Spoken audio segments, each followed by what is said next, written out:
arms towards the sun. You feel the warmth of the Welcome rays. to the baseline. Ivor Cummins has a background in complex problem solving. He was a beacon of light during COVID insanity. It is my joy and my absolute privilege to welcome back to the baseline the thorough and insightful Ivor Cummins. How are you, Ivor? I'm great, thanks, Jeremiah. Great to be back. Oh man, it's such an honor to talk with you again. I'm really excited about this because I'm such a huge fan of yours, first of all, but then to pick your brain about some things is going to be really a treat. So, first of all, to everybody who listens to this program, I do greatly appreciate your support. You can support this program by subscribing to my Substack, would be one thing you can do. You can go to jeremiahhosea.com and you could buy a song or an album, like the theme song of this show. You could buy it for $1, or you could get a chess lesson. I'm a chess teacher for over 20 years, remotelearningchess.com. So, yeah, I'd love to teach you chess, or if there's a young person in your family who you could possibly sponsor for chess lessons, I'm a very experienced and good teacher. So please take me up on that. Plus, I'll give you the baseline discount for sure. But let's get right into this discussion with Ivor Cummins. So, Ivor, you were just telling me that you spoke at the European Parliament, and there's also been a presidential election in Ireland. I mean, this is stuff that I'm sorry, as an ignorant American, I didn't know offhand that actually Ireland just completed their presidential election. I saw, I think, comments of yours leading up to it a little bit, but I didn't realize that it just transpired. So give us a big update about all of that stuff, the Irish presidential election, your appearance in front of Parliament. Yeah, great stuff, Jeremiah. It was very interesting because the government, unprecedented for the first time in history, in Ireland, the president election, basically you have to nominate people to go forward to be voted for. And you need around 20 nominations from either politicians or councils or some other groups.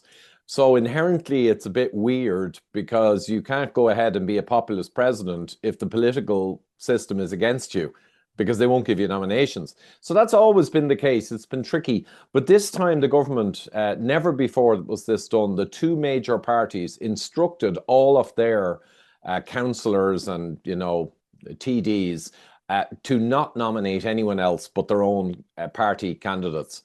And that never happened before. So it caused a little bit of a stir, but most of the media in Ireland are owned by the government. They're funded by the government. So we have a Pravda type media setup. It's like North Korea. So there wasn't too much fuss. So a bunch of people were thinking, well, what can we do? And someone had the great idea of spoiling the vote, because that's 100% legal in Ireland. And it always is fully counted along with the proper votes. So the intention was to have a spoil the vote campaign and to show the government how many people did not comply with this chicanery on the nominations. And what happened in the end was it was very successful. The budget for the group that I joined, 7 or 8 core people, was around $160 was spent on the campaign, because our internet guy is an ace and he created all the websites and did all the IT. And the $160 was for a hotel room for the press conference. And that was it. And we achieved a massive result. So normally there's 1% spoiled votes. Mostly they're protest votes, but some people might just make a mistake. But mostly they're protest votes, less than 1%. And we got 13 point something percent. So unprecedented in Europe and Ireland. And it put a lot of egg on the government's face. There was another candidate who had to not run because he was caught with some monetary issues, and 7% voted for him. And most of those are protest votes also, right? So we nearly got 20% of the people who voted, and it created a big stir. And government leaders afterwards began to mumble and grumble. The media did hit pieces on the group who pushed spoil the vote. But at the end of the day, we got this massive mandate. So there's around 300,000 people in Ireland. That only has around 5 million. It's around 300,000 hardcore people who are very angry, and now that's on the record. So we're going to go forward, the team, and start drawing in all those people and pick a new issue to champion. So we're going to create a movement out of this. So I think it went very well. And yeah, it was very interesting. Sounds incredible. So when you say spoil the vote, I mean, what does that mean? Because, here that would mean a third party vote, pretty much. We don't have, I've been arguing we should have the right to abstain, to go and vote, but formally abstain, which I think they have the right to do that in their congressional and senatorial, votes. But what does it mean in Ireland when you say spoil the vote? What is that? So in Ireland, there were three candidates. There's a box beside each, and you have to put a 1, 2, 3, or at least a 1 on one of them, and that's a vote. If you do anything else, like put a line through it or whatever you want, it's a spoiled vote and it gets counted and reported as a spoiled vote. But this time, people were drawing pictures on the faces of the candidates and writing very detailed political messages on the votes. And in the count centers, they were stacking them in piles under, she was only 10 years old, because we had a 10-year-old was molested or actually raped by an undocumented person who should have been out of the country last March, had a deportation order. So there's a huge amount of anger around this violence that's occurring in Ireland. So she was only 10 years old, was one of the most popular things written on the vote. And also a whole range of comments about how they rigged the election, basically, and many more anti-government comments and listing out the real issues in Ireland that are not being addressed.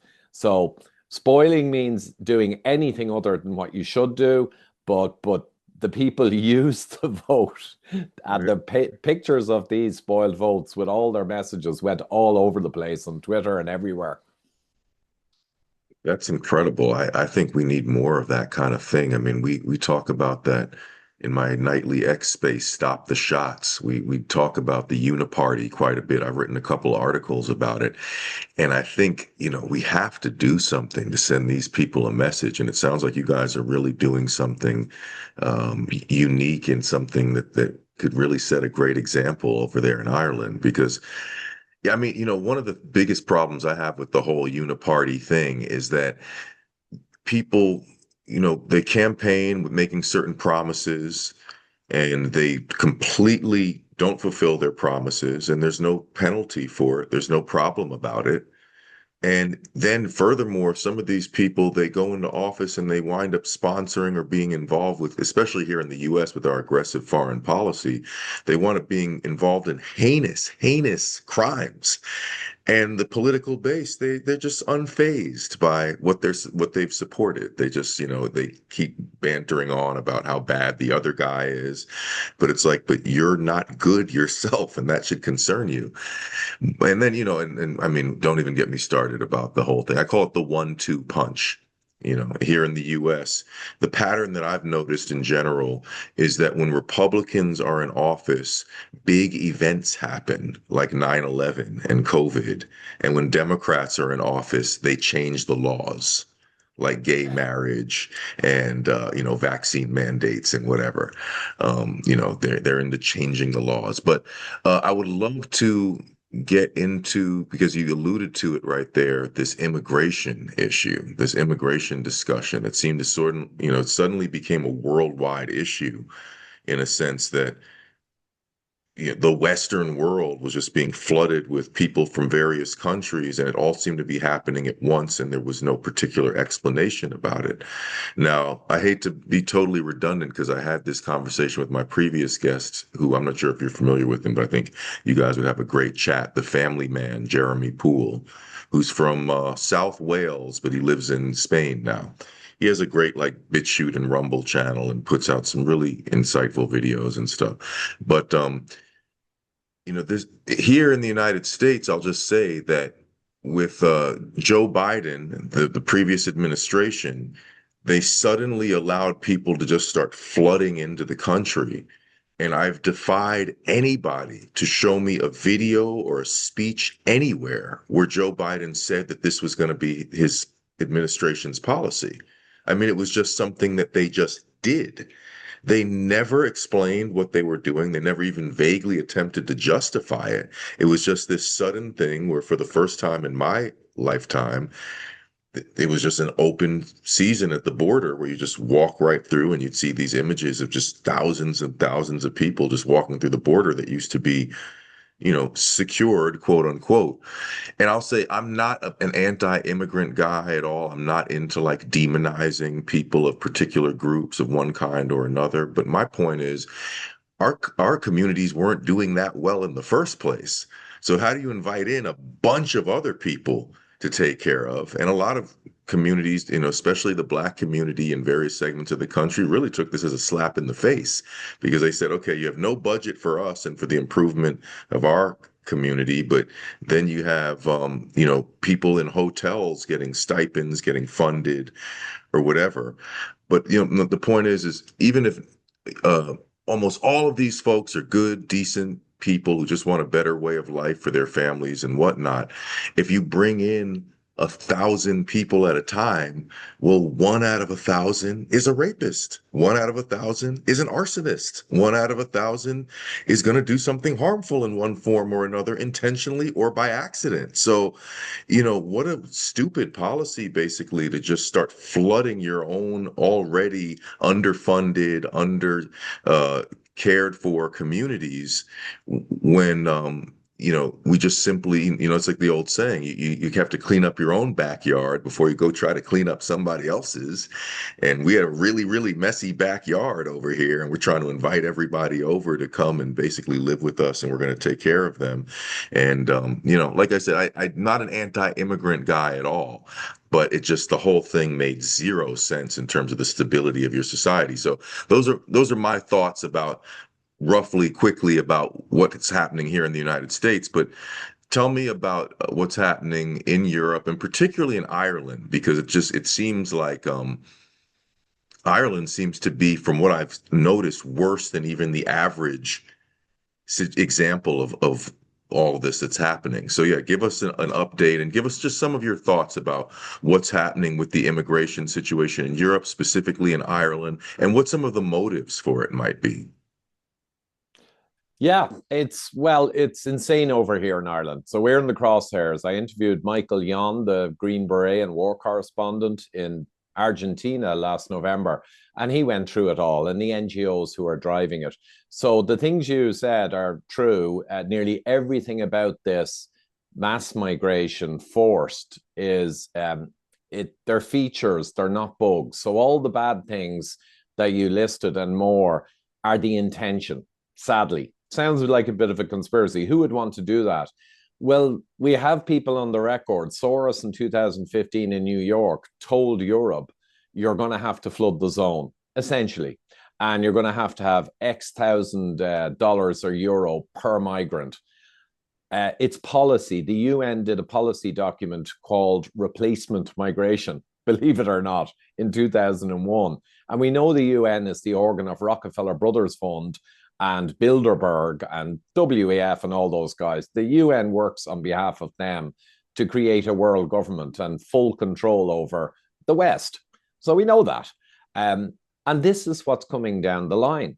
So the people who want it are no different than the Pan-European Union in 1926, Count Kalergi and the Pan-European people with deep connections to the big banking families, Rothschild and Wallenberg.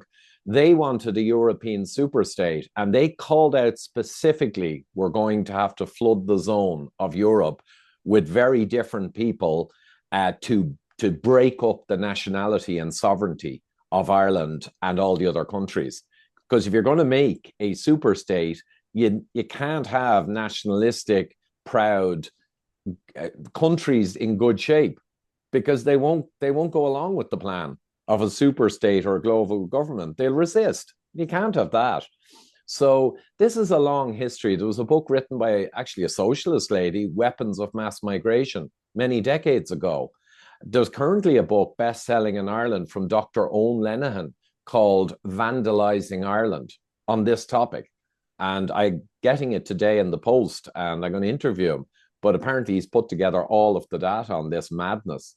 So it's basically an attempt to mess up and break down society that'll be much more malleable then to create your new system. It was this, in 1926 with the Clerkey Plan. That's what it was about. It's the exact same as what's happening today. But I'll tell you one, Jeremiah, from Ireland, which just says it all. So in 2022, we had migration. And when I was a kid, we had the Vietnamese boat people, they were called. We had a load of Vietnamese after the Vietnam War came to Ireland. And they all started setting up little restaurants, and we helped them out, and everyone was great with it. And then in the Celtic Tiger, back in 2004, 5, 6, we had masses came from Europe, bricklayers, plasterers, and they all worked and made loads of money in Ireland. Some of them went home, many of them married in Ireland into Irish culture. And that was fine. So all the migration has been fine until really the last few years. And there's a hockey stick. And in 2022, the graph went off the axis. And the minister, if I can even use that word, Roderick O'Gorman, sent out a tweet in Ukrainian, basically saying, even though we have a homeless crisis and we have a bit of a debt crisis, he sent out a tweet in Ukrainian saying, pretty much we're open for business. Within a few months, we'll get you a house. Don't know how he thought that. They're all in big centers now. And hotels are all taken over. Tourism's finished in Ireland, right? But he sent out a tweet saying, we'll get you a house and we'll get you, and you get all money, and Ireland's open. Come on in. But the same day, his department sent out the exact same tweet in 8 or 9 different languages. African languages, Georgian languages. They basically told everyone, come on down, the price is right. So it was actively done. And immediately after those tweets, the curve went boom, right? So they did it because the UN, Soros, Rockefeller are telling them to do it, and Bilderberg, and those guys have the power and the influence to be able to tell all the country's politicians what to do.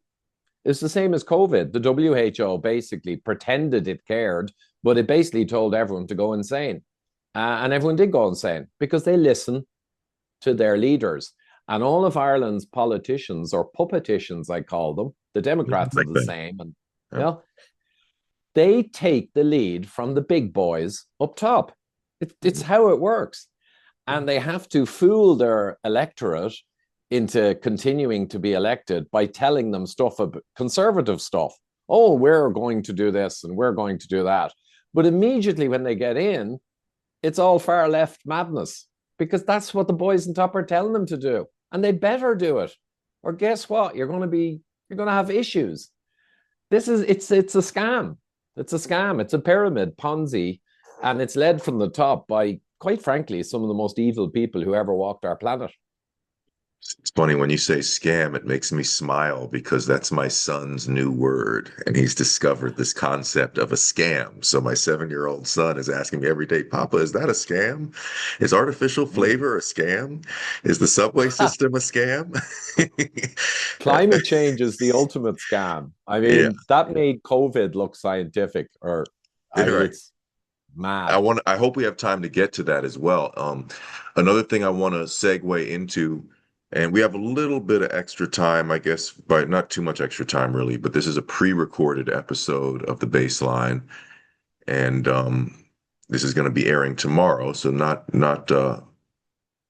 pre-recorded that far in advance, but I'm not live on this episode, but this is pre-recorded, and I would love to ask you next in line, Ivor, before we segue into some other stuff I'd really like to discuss with you, like climate change and that scam, is the rise in neo-Nazism, strangely. And I mean, of course, the term Nazi is something that gets thrown around all over the place, but I've been pretty startled to see on X in particular, and maybe this is something that's just been kind of going on for a while and I just had no idea about it, or maybe this is something that's kind of bubbling up now all of a sudden in these complicated and confusing times. But I see on X, for example, some pretty popular spaces where there's thousands of people in attendance online, virtually that is, and it's basically what I would call Nazi revanchism. It's this concept that Hitler was really a great guy. He was just, he was trying to confront the central banks, and we were told the total lie, and so on and so forth. And I would venture to think, I bet we were told maybe some distorted images of what it really occurred in terms of World War II. And, maybe it's a situation where actually there were no good guys in reality. And we like to think of ourselves as the good guys, but, just because the other guy's bad doesn't make you good, actually. But that being said, I'm saying, can we please find someone better to look up to at this point, moving forward, than Adolf Hitler? I mean, is it really a thing that our misunderstanding of what he was getting at, it was the big, slip up in history, that we really should have gotten on board with what Hitler was saying, and now the world would be a better place by now? I mean, I don't know if you've seen any of what I'm talking about, or if you've come across this at all, but I call it Nazi revanchism, that they want to, correct the wrongs of this previous historic era, and the Nazis Yeah, weren't well, so no, bad. I've come across stuff of that ilk, you Yeah, might say. So remember, Nazi was National Socialism. yeah, So fascism and communism are the same thing. I think Ayn Rand said it's just the two groups who want total domination of a small elite over the people, fighting over the same turf. That's Nazism, communism. They're essentially totalitarian regimes, but they're not that different. They got a different storyline, but they're not that different. So, like you said, they're all bad. Um, but the reason that's coming out, I think, is like those movies like Europa, The Last Battle. If you Google that, it yeah, goes through some of the truth around World War II. And there's examples like, for instance, I think Hitler around 14 or 15 times tried to make peace with UK and Churchill before the war, but Churchill went on the record saying, we're going to have this war. And he never responded. That doesn't mean Hitler's a good guy. It just means it wasn't what we were told. So there's all these kinds of facts. And I was a World War II buff, big into it, especially tank battles. But I mean, Hitler in Barbarossa, when he went across Ukraine and into Russia, I mean, it was a meat grinder. So it's all horrific what happened yeah. during the Yeah, I mean, war. that's my personal example. Is my wife is Belarusian, and I mean, Oh, to go to Minsk and see the World War II museum, it's like you see the houses burning. There was 9 million Belarusian people, and 3 million of them got killed by the Nazis. So it's like, to say that any of that stuff has any good, intention behind it is an impossible pill for me to swallow. that's it. And that's the exact point. Um, Hitler only did any good stuff, right, for his own lot, if you want to put it that way. Yeah, Barbarossa, they starved people because all the German soldiers ate all the food and took all the food. So as well as burning and blowing up and shooting and everything else, they also took all the food. So people had to starve. So Hitler only did, quote, good stuff for his own lot, right? I think he brought in things like, if you had, he was building everyone a house, and that was making him popular, I guess. He'd build everyone a house, and you get 10,000, I think, Reichsmarks or something. But if you have one kid, you get 2,500 back. And if you have four kids, you basically don't owe anything. So he was doing all this stuff, and he did kick out the kind of banking class and created their own money system. And that's how he got in Time magazine as Man of the Year in 1938. That was another thing I didn't know. Time magazine put him as Man of the Year. So how could that be? But it's a fact. They yeah. actually There you did, go. because Germany went from an absolute destroyed toilet within a few years into a booming, on the way to being a superpower. So I think the thing about Hitler is, yeah, he did good things for his own lot, right? Yeah, why wouldn't he? And then he did absolutely despicable things to pretty much most other people around him.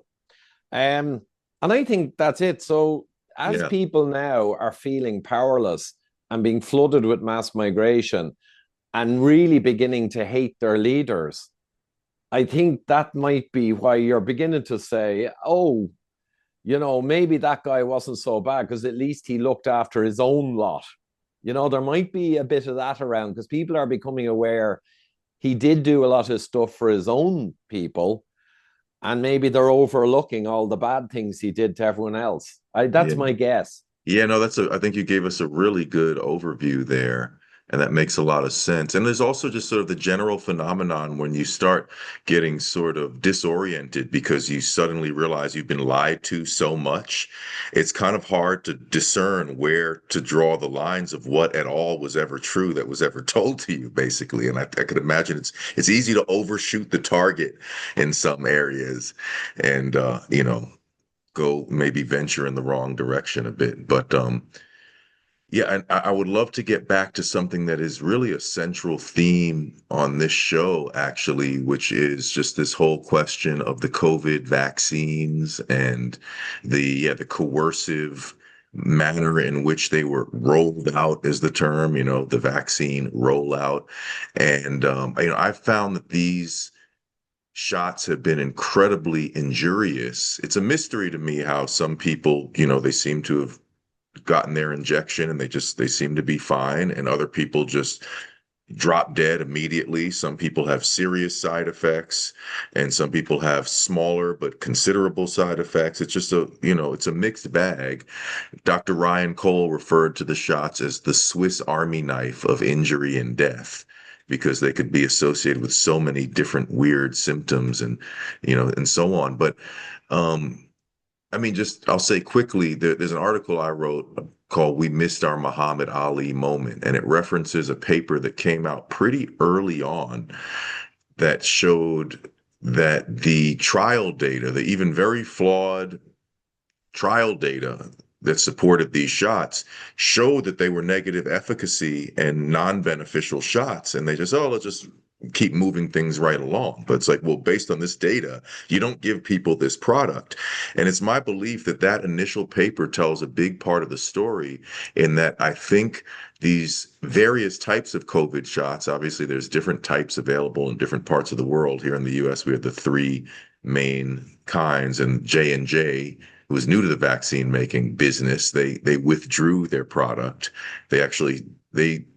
They rejected at some point, or whatever the word would be, their own EUA. They were allowed to put these products to market because of emergency use authorization. And it was actually not our regulators. It was Johnson and Johnson who said, we don't want this responsibility, and we're pulling the plug on our own vaccine project, basically. But point being, between J&J, Moderna, and Pfizer, those three brands available here, and apparently AstraZeneca, which I think was pulled eventually as well, right? You could add them to the list. These shots increase all-cause mortality, and I think that has played out across society, and it's kind of hard to keep track of. There's a lot of sort of built-in cover-ups, I would say. Like if you're above a certain age and you die, they say, oh, well, you never know when you're going to go. Meanwhile, you actually died or your life was shortened by the injection. Or if you had a pre-existing condition, they say, oh, you died of such and such condition. Well, the person had been managing this condition and doing okay, and then they took their shot and they passed away, died suddenly. I think that's going to be a major form of evidence at some point, which one of my guests, Steve Bennett, ventured into, which is linguistic forensics. How much more did we start looking at the terms died suddenly, and then that became so redundant. They said died unexpectedly, other terms like turbo cancer, just unpleasant terms that start appearing in 2021 when these shots appeared. So my question is, have you kept track of that at all? Have you looked into the excess mortality stuff at all, is one question. But also wrapped into that, I would love to ask you if you, like me, and I know many others at this point, have started sort of rethinking vaccines in general, because I was not an anti-vaxxer when I started this journey. And then eventually, after listening to X number of guests, I said, you know what? I'm kind of like becoming an anti-vaxxer at this point. And now I'm at the point, I'm a vaccine abolitionist at this point. I have transcended being an anti-vaxxer even. So What's your take on what the COVID shots have done by now, a few years after the rollout, and have you changed your perspective about vaccines writ large, like so many others by now? Yeah, okay. So what have they done? Well, the one thing we can be certain of, and there's not many things in this world you can be certain of, but from all the rolled up data and the patterns of what happened when they mass medicated, um, the vaccine gave no appreciable or measurable benefit in terms of COVID or anything else to the population. So there's no real benefit that you can even put your finger on. The harms, you're absolutely right. The Pfizer trial itself was gold because the 6-month follow-up, particularly when they came out with the data, it showed more deaths in the vaccine arm than the placebo arm. And they saw that themselves. And I think around 3-month point, they actually said, oh, this is great, this vaccine. And they got all the placebo or control guys and they brought them in and gave them the vaccine. And that was to cover up the evidence. Okay. Now, it wasn't statistically significantly proven to cause more death than not taking anything, but they made sure that it didn't go on over time to prove that because they could see where it was going. At the time, around 1 in 800 will probably get a pretty severe side effect or life affecting effect, pretty severe. So 1 in 1,000 or a little more. And I think that's kind of what happens. So to your point about the mystery, if you inject the body with a quite severe toxin and you do 1 million people, and if it inflames the immune system for a week or two, human beings are extremely resilient and most people will walk it off. I mean, overwhelmingly, most people will walk off a toxic attack. And I think that's what we saw. And some people, sadly, either are severely affected for life or die. And I think it's probably around 0.1 or 0.2%, maybe the extra mortality from the numbers. And that's it. It was arguably one of the biggest crimes in human history because of the number of people who lost their bodily autonomy and were duped or fooled or coerced into taking a toxin, bending over and being injected with a useless toxin that may cause them severe injury. Yeah. Another quick point in it is it's extremely important that you're metabolically healthy with a high vitamin D blood level in order to handle toxic attacks on your immune system like the vaccine. And I think if everyone in the world was up at 40 or 45 nanogram ancestral vitamin D level, I think there'd be hardly any problem with the vaccine. Nearly everyone would walk it off. But we have a population through design that they like the population to be low in vitamin D and full of chronic disease because then that's the market for their drugs. So the population is very weak, most people, in terms of handling the toxin. So that's just a side point. I will say, Jeremiah, you touched on something really interesting. And this is true. I'm not claiming this in retrospect.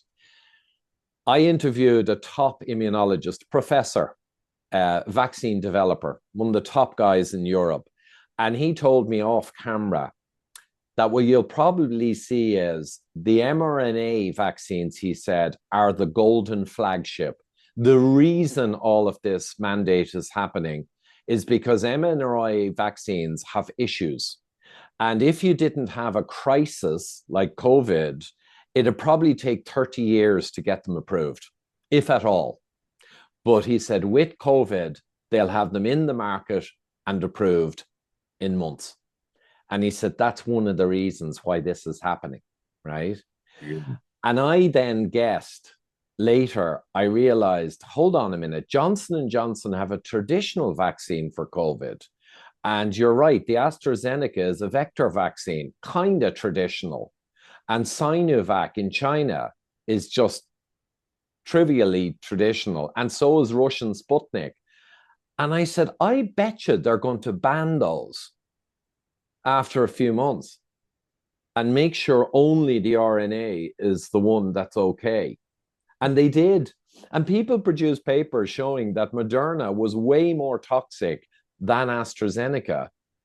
But all the newspapers Oh, AstraZeneca causes clots. Oh, Johnson and Johnson causes clots. Do you see what they Yeah, did just there? They right, got the media to vilify the non-mRNA to right, make sure the mRNA romped home. right. J&J was actually viral vector too. You're right, but I told a friend, single shot viral vector. I Yeah, the basically, he one was and done desperate, they called it. one and done. And I told, actually, a friend of mine who's a senior executive at an American multinational was holding off business trips, and he was forced to take the vaccine because of his job. So he Wow. asked me, he said, Ivor, he says, what do I do? And I said, look, you can't fake it, not at an official level. I said, get the Johnson and Johnson before it's gone. And he went out and he rang 3 or 4 pharmacies, rang around Dublin, and he found one pharmacy that had a few Johnsons left. And he went, said, hold it. And he went straight down and got the Johnson Johnson. I said, that was the way to dodge the bullet. I think people got injured by that one too, Well, unfortunately. they did, but Yeah, maybe not not to the same nearly as degree. worrying. Yeah. Mm. Yeah, I mean, just well, you take me to something else. I'm going to pick your brain a little bit because based as well on what you just said, because I'm working on an article. I got to knock out this article before the end of the day so I could hopefully edit it tomorrow. But I want to discuss what happened to us globally, I guess, here in New York, across the United States, but then ultimately globally, since the entire planet was pretty much subjected to this in various forms, which is, the coercion, ultimately the mandates in many jurisdictions, and the lack of response. I mean, there were passionate activists here in New York and elsewhere, but the critical mass was never formed. That wound up being really a small minority of people who were willing to stand up for their bodily autonomy and so on. And I wonder if we spent enough time examining this from a self-esteem point of view. I mean, I didn't realize we were so downtrodden as a global citizenry that we wouldn't just naturally sort of stand up for ourselves. But we're very much, it seems, somehow, despite our claim at respectability and being, citizens in democracies or whatever, I just wonder if they couldn't have pulled this off for people who had more self-esteem. I mean, I know that's not the entire story psychologically. Some people just thought they were doing the right thing, and that was that, I guess. And a lot of other little things, nuanced things we could discuss. But what do you think about that concept that before we discuss more elaborate psychological theories, we should look at this lack of self-esteem in terms of the basic assertion that your life is worth more than your job? And I'm sorry to point out the obvious, but if you're dead, you can't go to your job and you can't spend the money you would make at your job. Yeah, but again, my friend, his job was more important than my estimated 1 in 10s of thousands risk that he'd have a major problem, because I knew his vitamin D is up in the sky and he does a lot of exercise. He's fit and very strong. So whatever about the average risk of 1 in 800, well, if you take the Johnson and Johnson, that might be 1 in 2000. But if you're super fit with great metabolic health and high vitamin D, that might be 1 in 50,000. So some people would say, I'll take a 1 in 10s of thousands risk rather than have not only lose a job, but then have to explain to the next job I try and get why I lost the last one. So it could be very tricky. When So people if were put my under job enormous depended pressure. on it, yeah, with 5 kids and a lot of responsibilities as a single earner, I'd probably have to run the gauntlet too. If my job required it, I'd have to consider just manning up and taking the risk. So Yeah, sometimes yeah, psychological strength can allow you to take a risk and accept that there's chances you might hurt yourself, but you take it. So it's complex, but I give 2.5 hour online workshops on mental strength and resilience and the yeah, psychology of cognitive, all that. So I'm massive into this. But yeah. for me, Jeremiah, I released my interview with Matthias Desmet Oh, back yeah. in 22. Yeah. And I actually called it my most important interview ever. And the Mm, reason is because everyone was coming to me, not just asking about COVID data, because I proved it was all nonsense. So they knew that. But they were asking, how can my mother, my father, my brother be going along with this? madness. And it was driving them crazy. And I had no real answer for them. So Matthias, I called my most important interview ever because he explained how they had orchestrated a mass formation, a form of mass hypnosis. And the people literally were not running themselves anymore. They were caught up in a virtue signaling kind of hellscape. And that's what happened. They triggered a mass formation. But 10 or 15% of people are highly resistant to mass formations. They're independent thinkers. And to your point, I was telling people back then, if they had pulled COVID, say in the 60s or 70s, even if they had phones back then and technology, the only thing different was the actual people and how their minds worked in the 70s. If that was the only difference, COVID would have flopped. So you're absolutely right. We are a couple of generations now into losing our self-esteem, our mental strength. We've lost our critical thinking. We trust the experts now, whereas you never really did. Most people were cynics 50 years ago. So unfortunately, we have a population that is ripe for abuse, sadly. But I think that's changing. On a positive note, the awakening from the 10 or 15% that is growing is going to begin to get our population back towards correctly cynical, correctly distrusting. I think we're making good headway. Not enough, but pretty good. Okay, well, I like that sentiment because that's why I'm still struggling to try to engage in these conversations. And I think it's so important. I think this is the fight that we can't back down from because our children's sovereignty is at stake, right? I mean, everything's on the line for this one because we're in a fourth turning. I'm not sure if you know Neil Howe's work on the fourth turning, four generations. No, really, I don't. Yeah, it's very and this is way before COVID. It was 2010, I think. There's 4 generations around 85 years where we go through cycles of catastrophe. And the last one was World War II. But then what happens is the first generation after World War II kind of says never again. So your politicians are pretty good quality, and as a people, you're pretty aware and you're watching out for any shenanigans. Second generation comes along. They're not so clear on that. They begin to get weaker. Third generation comes along. Now you're in the good times and people get weaker and weaker. And the fourth generation, at that stage, your politicians are dog poo. The quality of politicians has collapsed into the floor. The sociopaths and psychopaths that we've often talked about have had time to rise to positions of power, and you go into another kind of catastrophe. But the good news is, if you get through the catastrophe, the people revolt, if you will, wake up, and then you get good times again for maybe 40, 50, 80 years. It's a cycle. So I've heard this kind of thing. This foreturning is so much more at stake because the technocrats and sociopaths reckon that they'll get a longer lasting tyranny because they can use technology to have everyone tracked, traced, scanned, and monitored.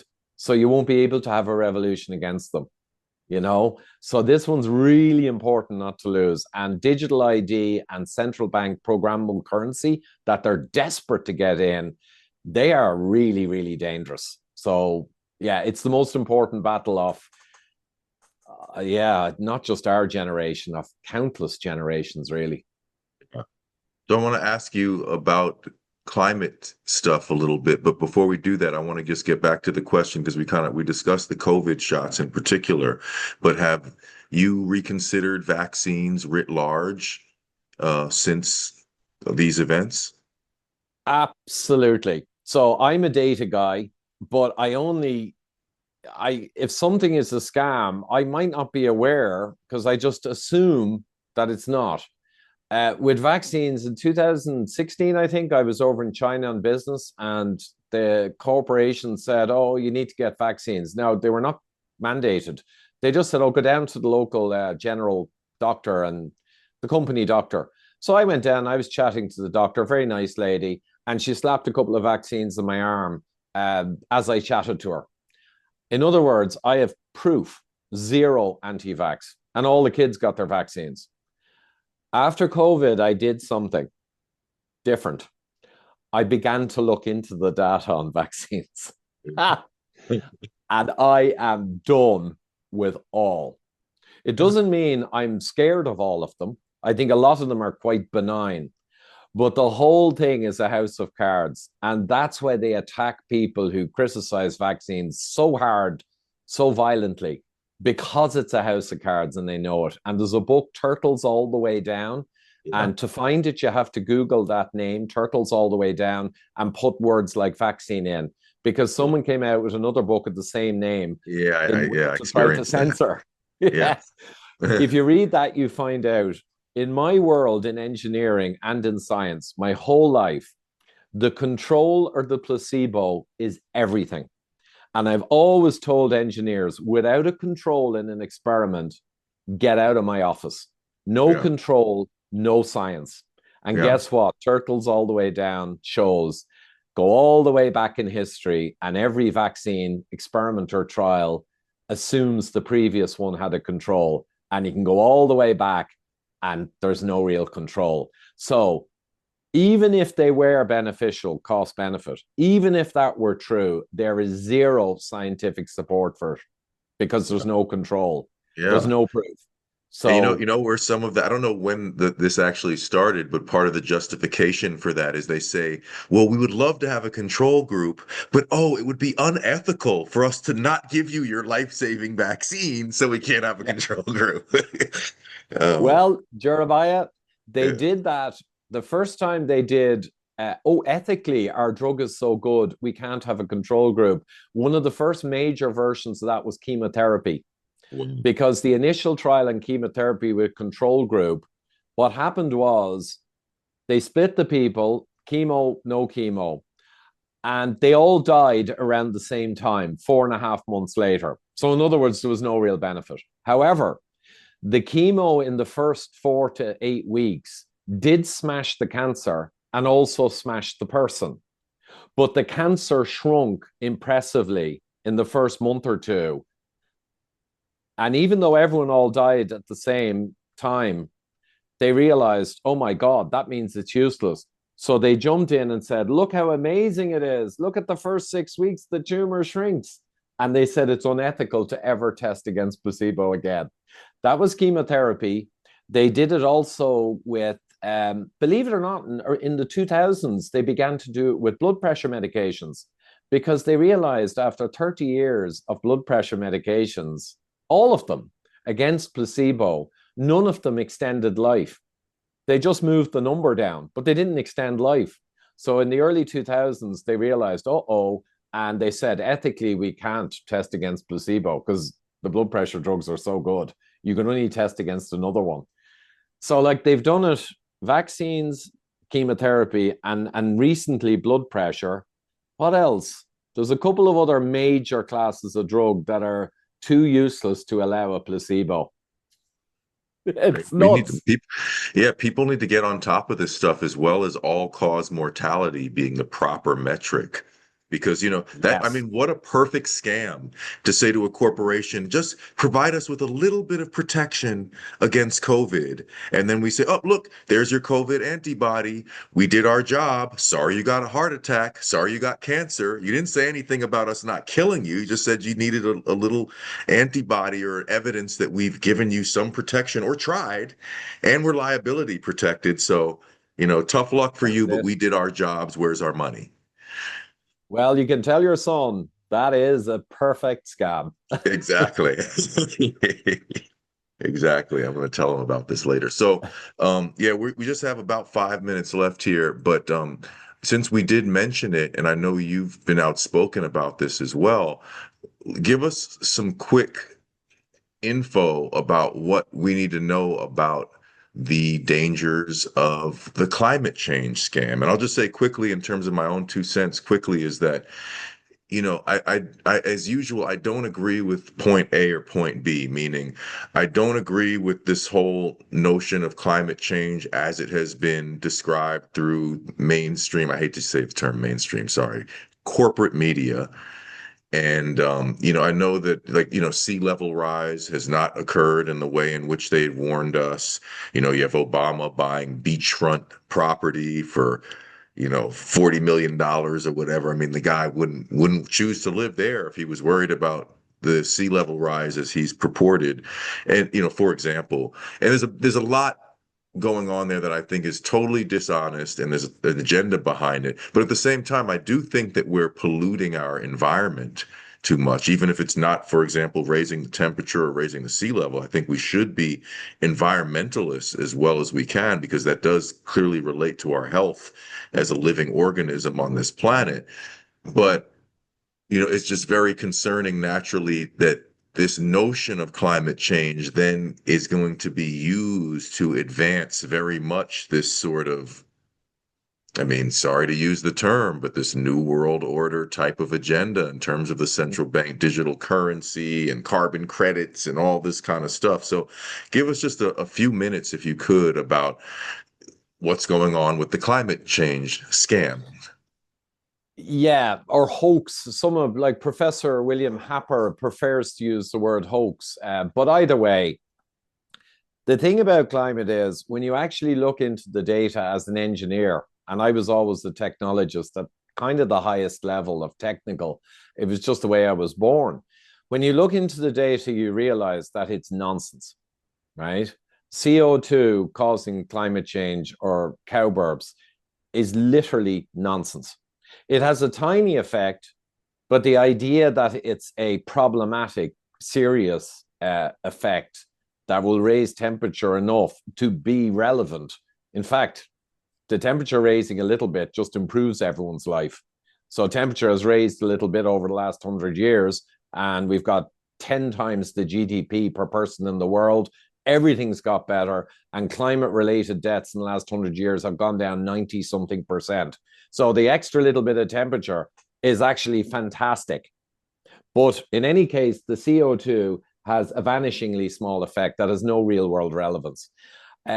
So when you find that out and you look at all the conflicts in the evidence, of which in engineering you do a Kepner-Trago or is not, and you look at discrepancies, and that helps you move forward in a problem towards truth.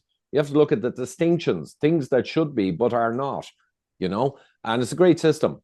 But when you look at climate change through that tool, and I do it in my online workshops in critical thinking, it's astonishing because you only need one solid bit of conflicting data to destroy the hypothesis of climate change. You only need one. Professor Karl Popper, it's the black swan, the nature of scientific proof. You can have 1,000 pieces of evidence that seem to support a hypothesis, but if one comes up that conflicts, the hypothesis is over. A lot of people don't realize that. But in climate change, all of the good evidence conflicts. It's just absurd. The whole thing is absurd. So when you find this out, and this is the second key point, and it applies in engineering as well, if you find that all the managers in the corporation are all saying X on a problem, and you go in and find out that's BS, the next thing you look at, the most important thing then, is to say, well, politically, why are they all saying it? And then you look to where did climate change come from? And Dr. Jakob Nordengård did this 10 years ago. He was asking the climate professors in Sweden, and he was a PhD himself in the university, where is the origins? Because he couldn't seem to find out where it came from in the first place. And the climate professors didn't know. And they were climate experts, and they didn't know. And they said, 1990 IPCC, the UN, panel. And he says, yeah, but where before that? Where did that come from? They didn't know. And he says, wow. So he went and looked. You know where it all came from? Rockefeller Brothers Fund, the big oil man in the 1950s. That's the origins of the whole thing. So once you find out there's no evidence worthy of the name supporting it, and all the evidence conflicts with it, and you find out that it came from the big oil men and Rockefeller and Kissinger and like Bilderberg types, and put them together, case closed. Yeah. Case closed. Yeah. Well, thanks for that overview and that breakdown. Yeah, Ivor, I wish I could just talk with you for hours, man. You're such a fascinating guy, and I really enjoy having this conversation. But I'm officially out of time here, so I just want to thank you so much for being so generous with your time. Oh, but before we go, for sure, tell us how do we follow you on various platforms? You do great interviews and presentations. You're a bastion of information. So tell us how we can listen to you and keep up with you. Right, Jeremiah. Well, no, I'm always delighted as well. I love our conversations. So you get me back on in a while when new developments have occurred. Yeah, Love it. absolutely. But in terms of actually, still, I'm not really censored per se on search engines, even Google. So Ivor Cummins and put YouTube or X platform. They're the main ones I'm on, and Facebook. So you'll quickly get the links to those main platforms by searching. Right, and that's Cummins, Cummins, Ivor Exactly. The British have Cummins. Cummings. Yeah, Yeah, the British have Cummings with a G, a common mistake, but no, it's exactly as you said, Cummins. right. There we go. Well, thank you, Ivor. Have a great day. And yeah, it's always a pleasure to talk with you. We'll be in touch. Excellent. Good luck.